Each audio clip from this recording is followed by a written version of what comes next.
Good afternoon, ladies and gentlemen. Welcome back to another episode here on European Confessions.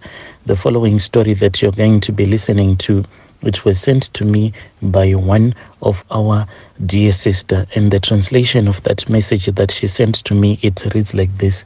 Hello, Brother Nashi, how are you? Can you please post my own story as hidden identity?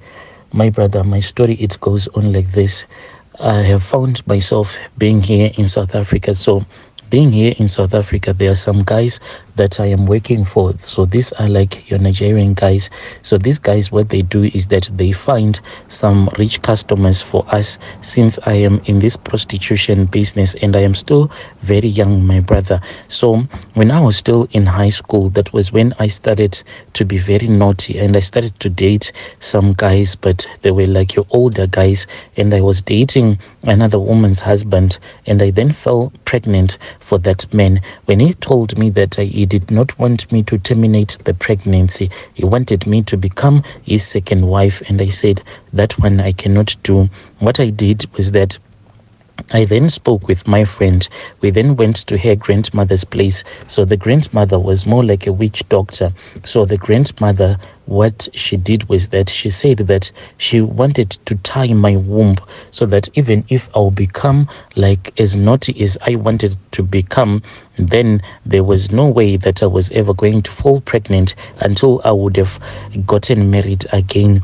So what she did was that at that time when I was pregnant, she mixed some herbs for me. After she had mixed these herbs for me, she told me to drink. I drank those herbs and I just fainted. My friend was the one who told me that after I had fainted, there were things that started coming out of my private parts. And from the way that she described these things that came out of my private parts, I knew that this was a fetus that was growing inside my womb that had been removed using those herbs that I had drank, the ones that had been made by that witch doctor. So after that, what she started to do is that she told us that we had to regularly eat, those seeds of the marijuana. So we used to eat those seeds. Sometimes she will push them into our private parts, and there is this other small plant that is called a lucky bean. So she will take those lucky bean seeds and she will push them into our private parts so that we won't fall pregnant, even if we will go around sleeping with different men.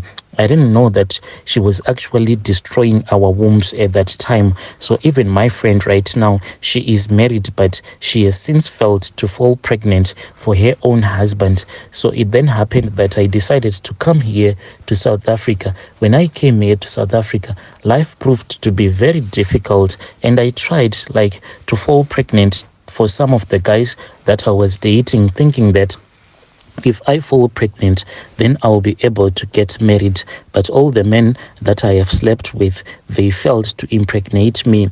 So I was staying at this other complex. So as I was staying at that complex, there were these other girls that were from Zim. These girls, they used to go to parties. They never went to work. Each and every day, they were always indoors, but they had a lot of money. And most of the times when they were outside just chilling, they will be busy smoking and they will be busy drinking. There was one that I didn't like a lot. So she had a lot of tattoos.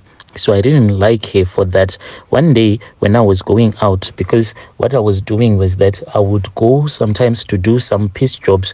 There was this other place where there was a robot where if you could go there and just stand there, some people will pick you up, those ones that would want a maid for a day. So this is how I was surviving. One day when I was going out, she called me. So I thought that she wanted to give me a piece job, that girl that had a tattoo. And she asked me where I was going. I then told her that I was busy going to do some laundry somewhere. She asked me how much I was going to be getting, and they said 70 rand. Then they started to laugh at me. She said that I should work with them, for they were going to help me to have a lot of money. So I refused. But later on, when I was at work, I kept on thinking about what she had told me, and I said, let me go and speak with these girls so that I can get to know what is it that they do in their spare time and how were they making money indoors. So I went and I spoke with those ladies. When I spoke with those ladies, I then found out that there were some Nigerian dudes that were in there, and these men, like the way that they looked, it was as if they had finished having intercourse with these ladies. So that other girl, she then took me outside and she gave me 1,000 rands and she said, "This is for you. Go and buy whatever that you want to buy." So I went I then went back to my room, and when I was calculating this money, I said, if someone can just give you 1,000 rands, then this means that the person has a lot of money. So I decided to join hands with them. So I went and I spoke with her, and I said that I was ready to become part of her team. So she said all that was needed was for me to sleep with one of the Nigerian guys so that I can be accepted.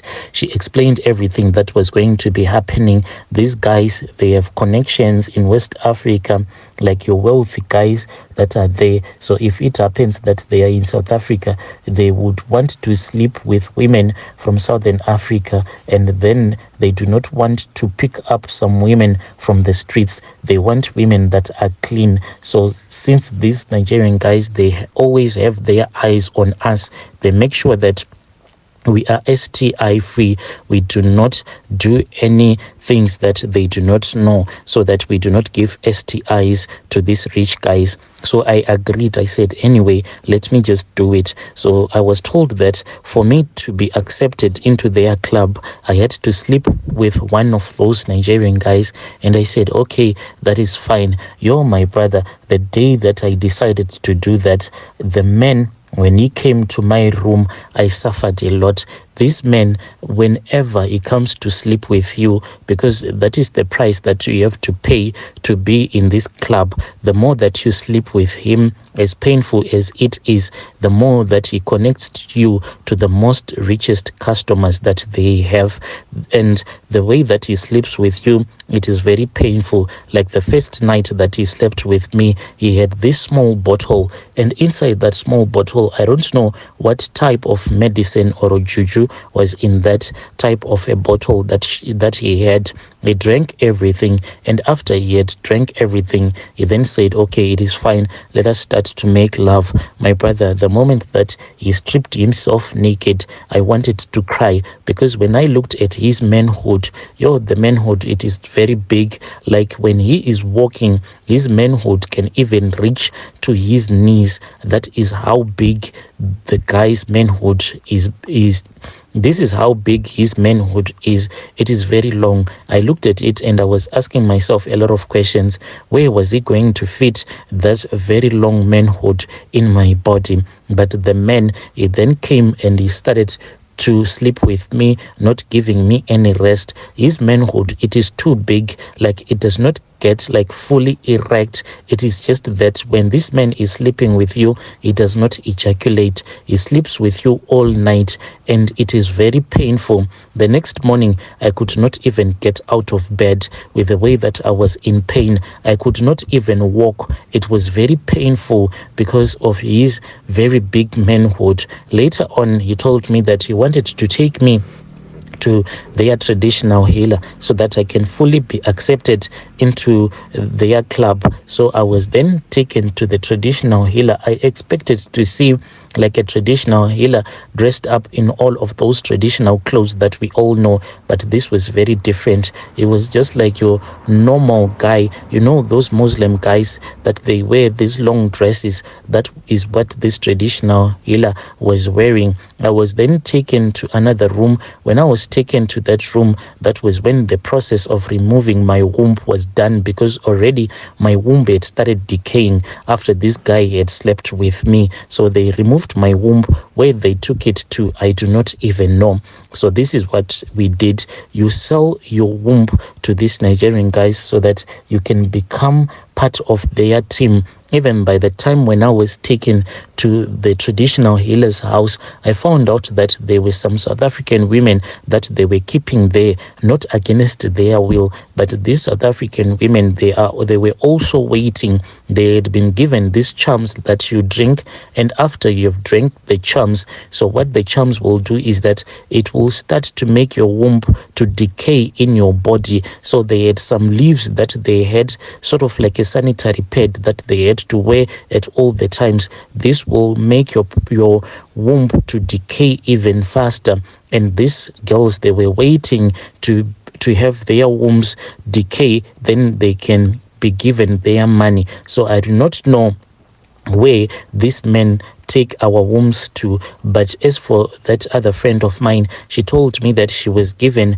a 200k after she had sold her own womb. So this is my own story, my brother. This is what I am doing here in South Africa. Yo, dear listeners, right there was a message that was sent to me by one of our dear sister. She's very young, really young. We're saying that this is what she had to go through so that she can have access to these wealthy men. And that other woman who recruited her, she was given her 200k after she had sold off her womb. And when she went to that healer's house, there were more women that were waiting, that were being kept at that house, waiting to have their wombs taken from them. Strange things do happen in this world.